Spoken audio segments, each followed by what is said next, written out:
Bukan Inter Milan atau Juventus, Atalanta menjadi tim yang menjaga marwah Italia di Liga Champions musim ini.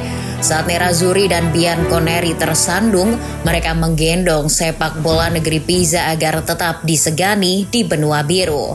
La Dea di luar dugaan mampu menumbangkan juara 1997 Borussia Dortmund. Drama luar biasa di fase play-off itu mengakhiri penantian Atalanta merasakan kembali suasana babak 16 besar. Keberhasilan ini sangat kontras dengan nasib tiga rekannya, Inter, Juve, apalagi Napoli yang harus gugur. Lantas, bagaimana perjalanan di balik layar perjuangan Atalanta menyelamatkan martabat klub Italia? Benarkah kelolosan Atalanta bukti nyata kemunduran klub Italia di fase gugur Liga Champions?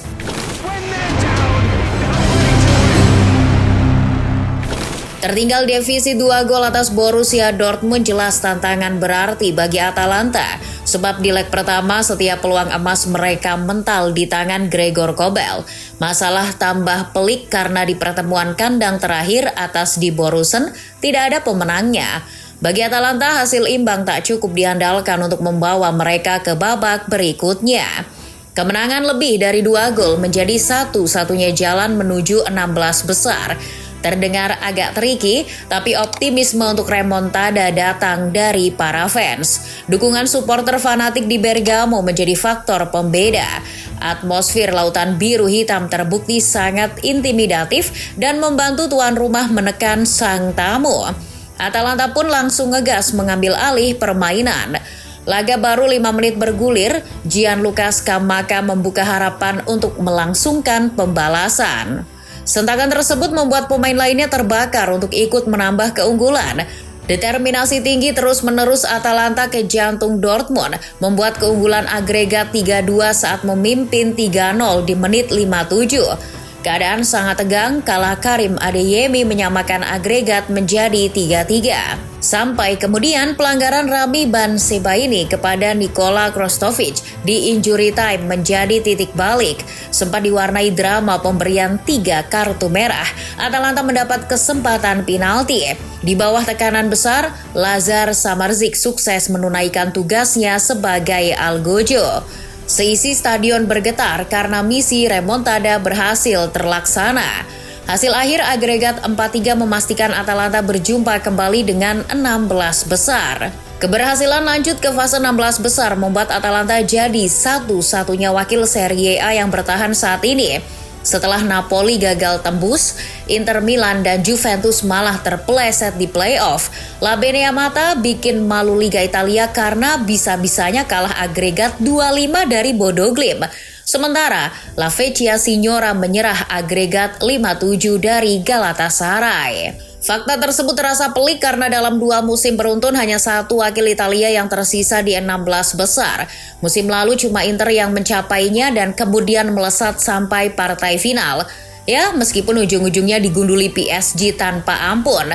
Situasi ini dibilang pelik karena terakhir kali wakil Italia lolos ke 16 besar lebih dari satu klub pada 2023-2024.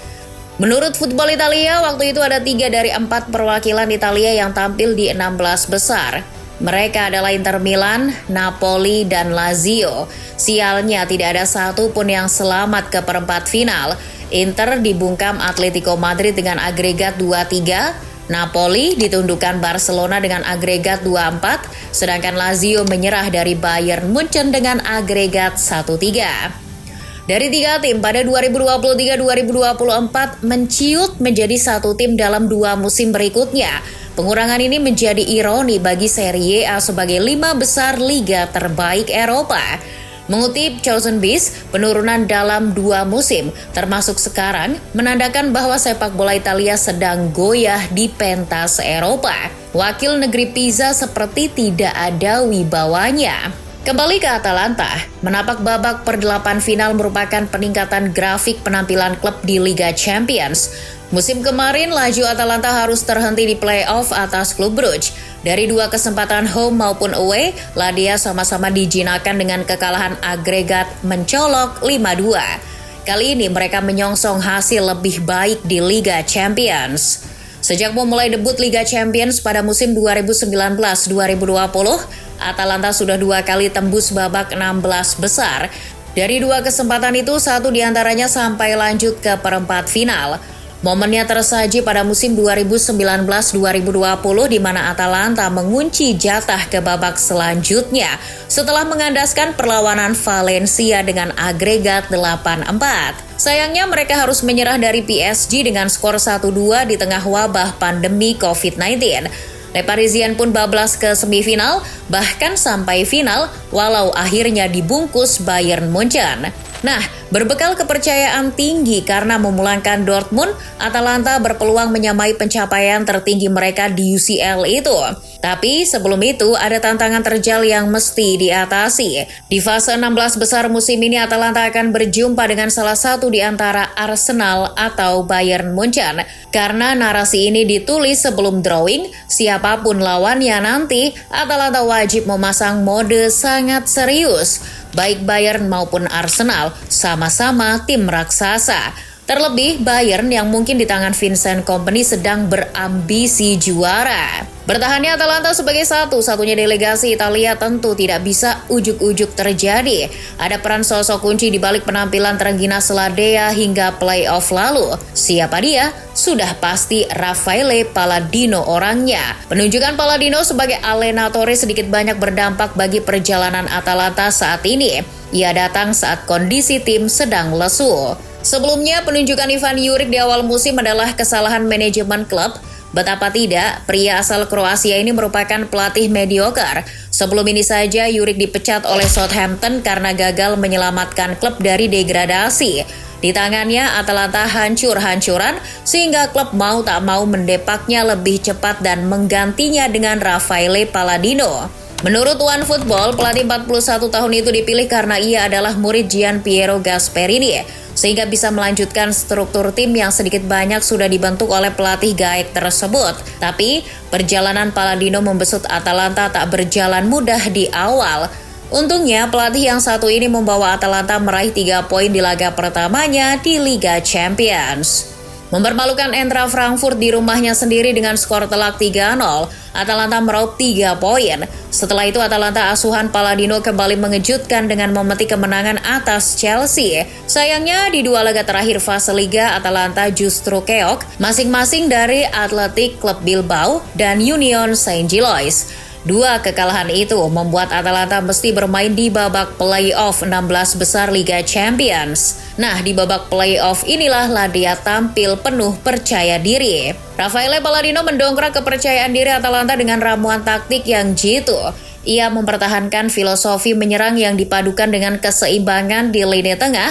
Sistem itu kemudian diaplikasikan dalam formasi andalan 3-4-2-1 dengan ciri pressing tinggi. Kunci taktik Palladino di laga penting tersebut terdiri dari 3 aspek. Pertama, ia menginstruksikan serangan-serangan kilat sejak awal laga. Itu ditujukan agar mengagetkan tim tamu yang mesinnya belum panas. Terbukti arahan itu berhasil saat Gianluca Scamacca merontokkan jaring gawang Gregor Kobel di menit 5. Hentakan cepat Atalanta itu sanggup meruntuhkan kepercayaan diri Dortmund.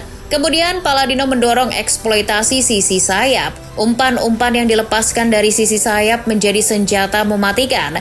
Nah, efektivitas wingback dalam memaksa pemain Dortmund keluar dari posisinya menghasilkan gol kedua dari Davide Zappacosta. Selain itu, Palladino juga terus mendorong anak asuhnya untuk menekan lebih dulu.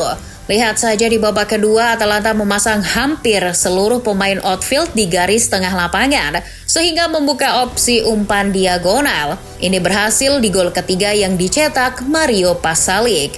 Di menit-menit akhir, semangat Atalanta untuk terus menyerang tak kendor. Palladino menginstruksikan pemainnya untuk menekan, dan hasilnya membuahkan penalti yang dikonversi dengan cantik oleh Lazar Samardzic. Tapi perlu diingat, taktik menyerang ini mungkin tidak akan manjur ketika menghadapi Bayern Munchen atau Arsenal. Bayern jelas punya lini serang yang lebih baik. Sementara, bila bertemu Arsenal dan Atalanta bermain menyerang, Mikel Arteta akan senyum-senyum di pinggir lapangan. Arsenal bisa memanfaatkannya dengan mengandalkan serangan balik dan set piece. Kita akan lihat nanti apakah di babak 16 besar Atalanta akan tetap bermain menyerang atau justru sebaliknya. So, menurut kalian sejauh mana Atalanta akan melangkah?